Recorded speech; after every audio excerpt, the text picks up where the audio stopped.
All right, so maybe you're thinking about reading Bill Gates's new memoir. Source code, my beginnings. Yeah, Source Code, My Beginnings, and you want to know more about a guy Right. who built Microsoft? Yeah. But you're busy, right? You want to know, is this book really worth my time? Well, let me just get right to it. It is, especially if you're interested in like the really early days of personal computing, Okay. like the wild west of tech, before Silicon Valley was even really a thing. Right. Or if you want to learn about how Bill Gates, the kid, Yeah. turned into, well, Bill Gates. Okay, I'm intrigued, but honestly, I'm always a little skeptical of these tech memoirs. You know what I mean? I know what you mean. They can get so jargony. It's like reading a computer manual. Right. And they can feel kind of self-congratulatory. Oh, yeah. Like, look at me, I'm a genius. Yeah, yeah.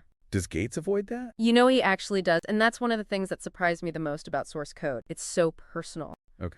Even vulnerable in places, he doesn't just focus on the tech. He spends a lot of time reflecting on his childhood, his family, his struggles to fit in. Interesting. He even talks about how, maybe his younger self would be diagnosed as like on the spectrum today. Wait, on the spectrum, you mean like autism spectrum disorder? Exactly. He talks about having a tough time, reading social cues and being super focused on certain things and just feeling different. Of course, diagnoses have changed a lot since Gates was a kid, but it's still really interesting to see him reflect on those early experiences. Yeah, that is interesting. So is this more of a coming-of-age story than a straight tech history?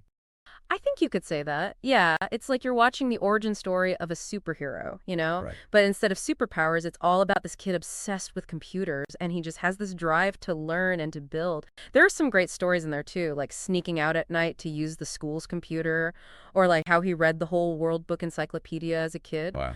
It's a good reminder that even geniuses, they have to start somewhere. Yeah, that definitely sounds more interesting than your average tech memoir.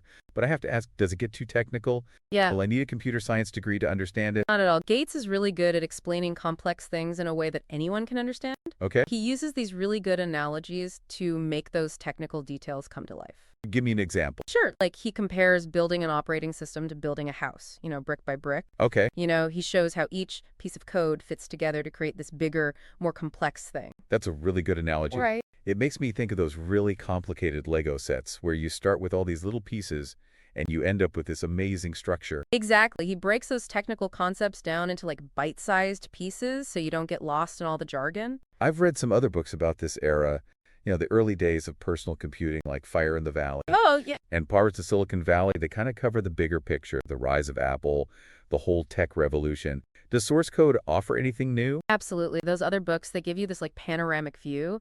Source code gives you Gates's own personal perspective. It's like you're right there in his head. You see his thought process. You understand his motivation, his wins and his losses. Okay. He also talks about his relationship with Steve Jobs. Oh, yeah? I remember all those stories about how Jobs was like really rude to Gates in those early meetings. Oh, yeah. Their rivalry is legendary. Right. Well, Gates talks about that whole dynamic, and it's really insightful. He even talks about his when John met Paul moment with Paul Allen, his Microsoft co-founder. Okay. Like the Beatles of tech, right? Yeah. These two crazy talented guys coming together to create something revolutionary. And like the Beatles, I bet their relationship had its ups and downs. Oh, totally. It wasn't always easy. So you get the personal stuff, the human side of the story. That's what makes it so interesting. But does Gates seem self-aware?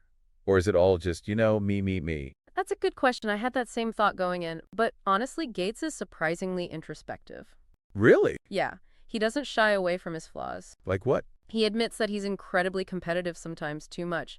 He even talks about how he benefited from unearned privilege being a white guy in a mostly white male industry. So he's not trying to make himself look perfect. Nope. He's being honest about his struggles and his shortcomings. That makes him much more relatable. Exactly. It reminds us that even the most successful people, they have vulnerabilities and insecurities. And sometimes those imperfections are what drive their ambition and their success. Okay, I'm really intrigued now. I can see why everyone's talking about this book.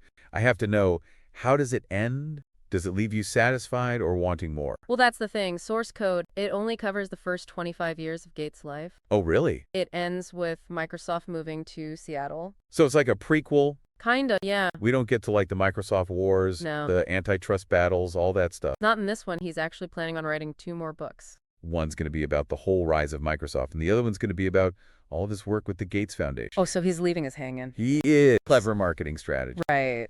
But I kind of like that he's taking his time. He's focusing on these formative years first. Yeah. It gives us the background we need to really understand where he's coming from later on. Exactly. And even though this book ends before Microsoft becomes this huge name, It's still packed with insights about his entrepreneurial journey, those first businesses he started. Yeah. We see him starting a company when he was a teenager, writing software for traffic analysis systems. Traffic analysis, that doesn't exactly sound like the glamorous world of tech startups we think of today. True, but those early experiences taught him so much about coding, about business, and about working with other people. He even talks about this one project that totally flopped, a scheduling program for high schools. I love that he's willing to share his failures, not just the It successes. makes him more human, Yeah, we all have our flops. right? It shows that success isn't always a straight line. You got to experiment, fail, and learn from your mistakes. And Gates clearly had that resilience even as a young guy. You mentioned that Gates talks about his family. I read one review that mentioned a sometimes difficult relationship with his mother. Yeah. Any juicy details there? Well, juicy might not be the right word, but he definitely paints a complicated picture of his mom, Mary. He describes her as a strong-willed, ambitious, someone who really pushed him to do well, but they definitely clash sometimes. I get that. My parents had high expectations, too. It was motivating, but sometimes it felt a little stifling. Right, and Gates talks about that tension, wanting to please his parents, but also wanting to make his own way. He also talks about how close he was to his grandmother, who gave him a different kind of support. She encouraged his intellectual curiosity. So it sounds like his family had a big impact on who he became, both the driven entrepreneur and the more introspective guy we see in the book. One thing I'm curious about, though, does Gates address any of the criticisms that have been leveled at him? About his business practices, his competitive style. Does he acknowledge any of that? Well, remember, this book focuses on his younger years before Microsoft became the giant company we know today. Right. But he does touch on some of the personality traits that led to those controversies later on, like his intense competitiveness and his drive to win. So he's not shying away from those parts of himself. No, he's not. In fact, there's this one part where he talks about his early negotiations and how he was always looking for an advantage, trying to outsmart the other side. He doesn't necessarily say it's the right thing to do, but he's honest about how those tactics helped him succeed. That's interesting. It would be easy to just present a perfect version of himself, but he's choosing to be more real, more complex. And that's what makes source code so interesting. It's not just a simple success story. It's a more nuanced, often surprising look at what made one of the most influential people of our time. It makes you wonder, would Bill Gates have become Bill Gates without that ambition, without that willingness to push the limits? That's a really good question. It makes you think about what success really is and what it takes to achieve it.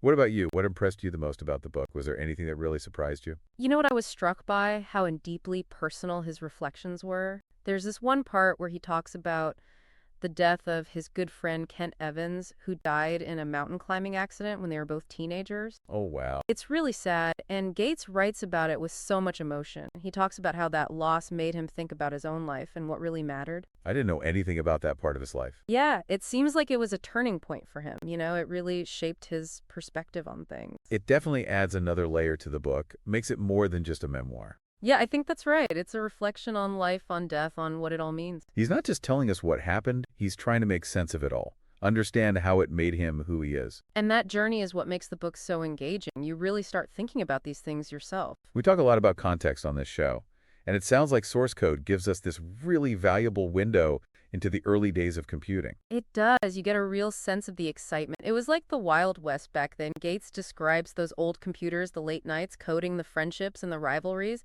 You can picture this small group of people creating the future line by line of code. It must have been amazing to be a part of that. It was. And Gates captures that feeling so well. You can sense his passion for technology, his belief that computers could change the world. And of course, he was right. But I'm sure it wasn't all easy. Of course not. Every success story has its ups and downs. He talks about the early days of Microsoft, the struggles, the competition from other companies like Apple. He even talks about losing a big contract because their software just wasn't good enough. It's good that he includes that. It reminds us that you don't just automatically succeed. You have to be willing to change, to learn from your mistakes. Exactly. And Gates was able to do that. He wasn't afraid to take chances to push the boundaries. And that's what ultimately led him to the top. It's interesting how relevant his story still feels today, even though it took place so long ago. I know, right? We're in this time of huge technological change, and a lot of the things he talks about, innovation risk, the impact of technology on society, it all still matters so much. That's true. Source code isn't just history. It reminds us that the things that shaped the early days of computing are still shaping our world today. And Gates's insights are just as valuable now. More than ever. Well said. I think that's a great place to wrap up part 2 of our deep dive into source code, My Beginnings. Okay, so just to recap, it sounds like source code, My Beginnings is a pretty personal and honest look at Bill Gates' younger years, goes deeper than your typical tech success story. Definitely. It's a nuanced look at the man behind Microsoft, and it really makes you wonder what happens next in the later volumes. Yeah, I'm actually kind of interested in reading this now. But before we go, I always like to leave our listeners with something to think about. Right. Well, here's a thought-provoking question. Gates' story really makes you think about the role of luck. The classic nature versus nurture. Was he destined for greatness, or was he just in the right place at the right time? It's tough to say for sure. He clearly had this rare combination of smarts, drive, and opportunity, and he had access to resources and education that most people don't. But he also worked incredibly hard, made some really smart decisions, and wasn't afraid to take risks. It's that mix that makes his story so interesting. It makes you think about how all those things play a role in our lives: individual effort, social context, and yeah, just plain luck. And it's a question worth thinking about as we figure out our own paths and what influences us. So for our listeners out there who are fascinated by Bill Gates and the early days of personal computing, we definitely recommend checking out Source Code, My Beginnings. It's a great read. And hey, maybe we'll even do a deep dive into the next volume when it comes out. I like that idea. Until then, keep exploring, keep learning, and keep asking those questions. And we'll be here to help you navigate it all. Thanks for joining us on this deep dive into source code, My Beginning.